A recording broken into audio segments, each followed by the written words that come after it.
yang dikatakan dan juga Gemuro, kita sudah mengadakan dari itu seperti itu. Cuma yang pasti kami dari Seperti Nanti ini masih belum mampu untuk memberitahukan kepada pihak-pihak yang ada di Bandung seperti itu. Namun nanti kalau memang teman-teman dari semua elemen ingin menggabung, contohnya tadi yang di apa namanya ada sebuah ada sebuah motivasi dari dinas kebudayaan. Kenapa bagi peserta ini sudah diawali dengan unsur itu ya? Kami menjawab karena dari catatan kami ini kita tidak punya unsur. Jadi kalau kita tidak berunsur, bagaimana menjawab ini nanti akan unsur itu. Jadi yang kedua mungkin nanti ada teman menjawab nanti ingin gabung di dalam nanti kita monggo silakan. Karena ini memang kesempatan yang ini memang kita akan mencari teman-teman yang dari luar seperti itu. Nah, untuk sementara ini mungkin itu kemampuan kami dari Seperti Nanti Pak seperti itu. Ya, monggo untuk selanjutnya adalah terkait kenapa Pak Mansur kok ada perbedaan antara candi Agung dan juga candi yang ada di Jawa Tengah. Itu Mas ya, seperti candi Borobudur seperti itu. Pertanyaan yang kedua, candi ini menghadap kemana seperti itu? Itu mungkin yang perlu dijawab dulu. Ya, terima kasih banyak pertanyaan-pertanyaan adik-adik, bapak-bapak ini luar biasa karena ya semangat ini barangkali yang harus ditularkan kepada para generasi muda baru atau remaja.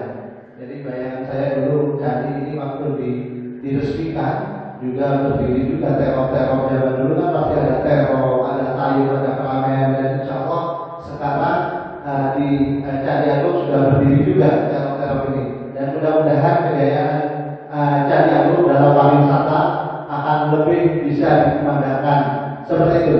Intinya kita sangat banggakan.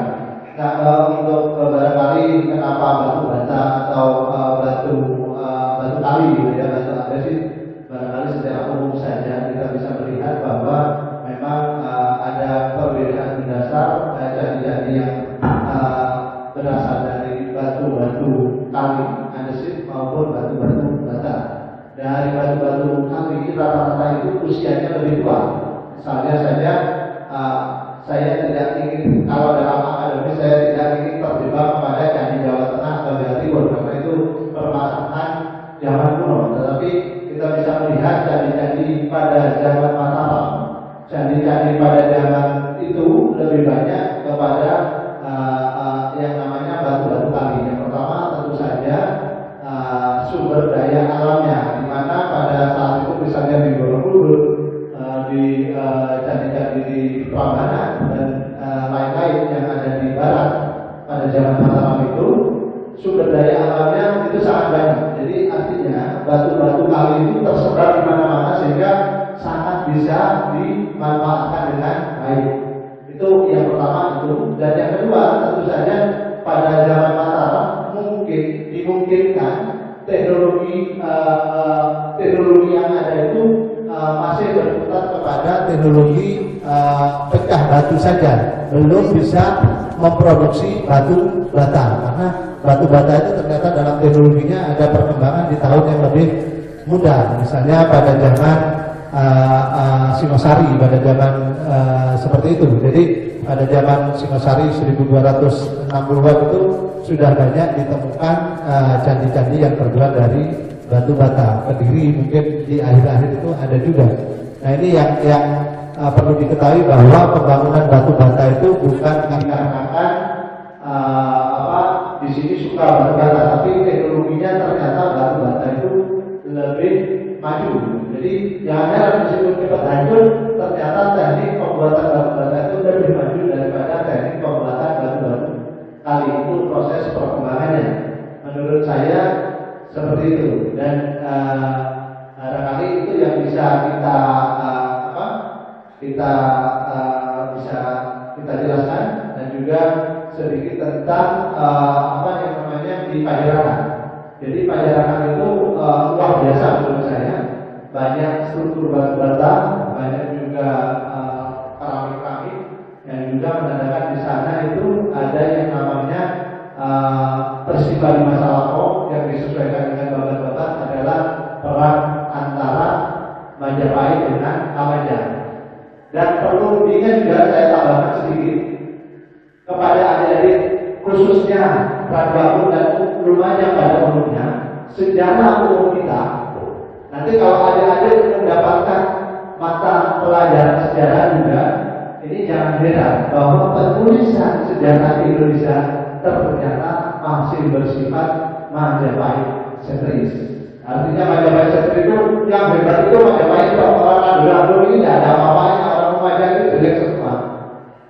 Itu kenyataannya. Nanti mohon maaf Bapak Ibu guru mungkin dari dinas saya kalau ngomong gitu karena dan dinas sudah mempertimbangkan itu sebenarnya. Karena nanti di buku pelajaran ternyata Patih Nangli itu adalah pemberontak dari Majapahit. Kalau pemberontak itu kan tidak bagus ya, kayak air nanti jadinya. Tapi dalam buku sejarah yang saya tulis, ternyata itu adalah penulisan yang nanti ada di buku itu adalah penulisan yang ditulis oleh sejarawan-sejarawan yang Majapahit sentris, sejarawan-sejarawan yang tidak tahu rumahnya. Kenyataannya, ternyata Patih Nangli itu tidak memberontak. Kenyataannya Patih Nangli itu sudah punya wilayah di Lumajang. Dan Majapahit itulah sebenarnya yang menyerang Patih Nangli. Sehingga kita menjawab dari buku bahwa Patih Nangli bukan pemberontak dan Patih Nangli sebenarnya adalah pahlawan Nusantara atau sekarang menjadi pahlawan Indonesia yang berasal dari Lumajang, desa atau kecamatan Rawayu. Itu yang mesti adik-adik bisa kembangkan dan banggakan. Kira-kira bangga atau tidak kalau Patih Nangli itu seorang pahlawan? Dan kebetulan beliau pernah hidup, beliau berasal dari tanah yang ada di sini. Itu yang menjadi kebanggaan kita bersama. Betul atau tidak ya? Barangkali itu, mohon maaf nanti kalau guru sejarah dapat LKS, dapat guru pelajaran, jangan heran kalau nanti tidak sama dengan sejarah kita. Sejarah orang Lumajang bahwa Patih Nangli di sana akan menjadi pemberontak. Yaitu bingungnya Pak Guru, apakah dijelaskan seperti itu atau dijelaskan seperti buku saya. Mohon itu urusan Pak Guru, saya tidak berani karena itu saya jawab. Terima kasih, itu saja. Oke.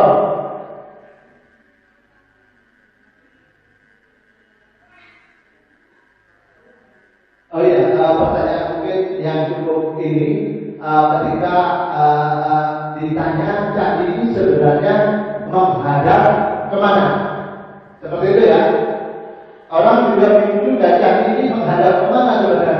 Wong semuanya sudah dulu, yang di barat, yang di timur, yang di utara, yang di selatan sudah tidak betul. Tetapi kemarin kita mendiskusikan dengan mendalam, ada tim dari Universitas Gadjah Mada, dan dari diskusi itu ternyata dari penelitian survei mereka, candi ini ternyata adalah menghadap ke barat. Jadi ke barat ke sana ya. Kenapa kok candi ini menghadap ke barat? Candi ini ternyata diperuntukkan atau pada masa itu candi itu dimungkinkan bahwa yang membangun atau kita juga adalah Patih Nangli itu melakukan yang namanya pemujaan atau sujud syukur lah kalau sekarang itu menghadapnya itu ke Gunung Mahameru. Jadi selamat sana ya. Jadi arahnya candi sebenarnya menghadapnya ke sana karena dimungkinkan untuk menghormati dan bersyukur kepada Gunung Semeru. Jadi bukan ke Gunung Lemongan ya, tetapi tetap bahwa di Lumajang arah candi rata-rata menghadap ke Gunung Semeru. Sedangkan perlu diketahui kenapa sedikit tadi candi ini kenapa kok lubangnya sangat besar dan tidak sama, ini satu-satunya di Indonesia. Barangkali kalau candi yang lain itu tidak ada lubang sebesar ini ya. Karena banyak besar-besar juga harus di lubang besar itu. Tapi ternyata tidak. Candi ini menurut penelitian orang-orang Belanda yang dari 41 sampai 51 ini, setelah itu candi ini memang banyak dimungkinkan dirusak oleh orang orang-orang pencari harta karun. Jadi uniknya ini bukan karena ini dibangun ada lubangnya yang besar, tetapi diusah oleh orang-orang pencari harta karun bahwa di dalam candi itu ada harta begini-begini, dan mudah-mudahan ke depan tidak terjadi lagi perusakan candi-candi tersebut. Dan saya yakin kalau candi ini ada yang rusak sedikit saja, insya Allah saya yakin masyarakat Nabi ada di depan untuk membelanya. Seperti itu ya. Terima kasih. Ya, mungkin itu. Gimana Bapak puas pada dengan jawaban dari Maksud? Alhamdulillah. Nah, untuk pertanyaan selanjutnya ini juga kepada Dinas Kebudayaan dan Pariwisata. Ini apakah tidak ada usaha untuk melestarikan itu? Mungkin yang kedua, kok bisa ada acara atau situs-situs kok bisa ada di Mojokerto atau di Purwakarta seperti itu? Mungkin di Assalamualaikum warahmatullahi wabarakatuh. Saya jawab satu-satu ya, guys. Pertanyaan pertama tadi, apakah tidak ada upaya pemerintah dalam hal ini Dinas Kebudayaan dan Pariwisata untuk pelestarian? Alhamdulillah pada tanggal, kalau tidak salah 20 tanggal berapa kita sosialisasi cagar budaya kemarin. Mungkin bulan ini, bulan kemarin kita sudah adakan sosialisasi cagar budaya Pak nomor 2 tahun 2014 yang mengatur sesuatunya tentang peninggalan bersejarah yaitu cagar budaya. Jadi Bapak nanti bisa ke kantor kami atau nanti kami bisa mendeskripsikan undang-undang tersebut pada masing-masing sekolah atau ke kecamatan masing-masing. Terus pertanyaan kedua, kenapa ada di Mojokerto? Kenapa menjadi administrasi ikut Mojokerto gitu ya? Begini Pak, undang-undang sebelumnya yaitu nomor 10 Undang-Undang Kebudayaan nomor 10 tahun 2011, sebelum itu ada Undang-Undang nomor 5 tahun 92 kalau tidak salah, itu mengatur bahwa semua peninggalan atau benda-benda cagar budaya itu dalam pengawasan Mojokerto. Jadi itu Pak, paham Pak? Nah itu untuk sekarang, baru sekarang ada Undang-Undang nomor 10 tahun 2011 di baru nomor 10 tahun 2000 nomor 11 tahun 2010 itu baru didelegasikan kepada masing-masing daerah kabupaten karena otonomi daerah. Paham ya? Itu. Terus kenapa benda-benda kita tiba-tiba berada di sana, berada di sini? Menurut sepengetahuan kami, mungkin juga dengan Pak Mansur kemarin Pak yang kita ditandai, ada sebagian yang melalui prosedur lewat dulu Departemen Pendidikan dan Kebudayaan pada waktu zaman itu menyerahkan kepada Empu Tatular untuk diselamatkan karena di Maja pada saat itu belum ada museum Pak. Tuh, kalau sebagian lain mungkin ada kolektor-kolektor yang dengan sengaja berbisnis benda-benda kuno mungkin dengan yang namanya bisnis Pak. Jadi begitu Pak, kolektor menjual kepada beberapa museum yang ada di Indonesia. Saya kira itu Pak jawaban saya. Oh ya Pak, untuk jelajah situs yang perlu saya jawab sekarang karena sudah diprogramkan di 2015 Pak, karena dengan adanya berdirinya Museum Daerah Kabupaten Lumajang, kami mengadakan kegiatan jelajah situs dengan kegiatannya 1 bulan 2 kali, kapasitas 20 anak dan 23 peserta bimbing. Jadi kami tiap bulan 2 kali mengadakan kegiatan ke masing-masing objek situs atau cagar budaya lainnya. Jadi begini Pak, kami menyediakan kendaraan plus pemandu.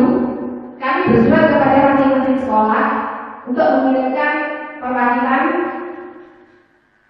kepada sekolah tersebut, mengirimkan anak-anak yang dipandang berprestasi dalam bidang sejarah.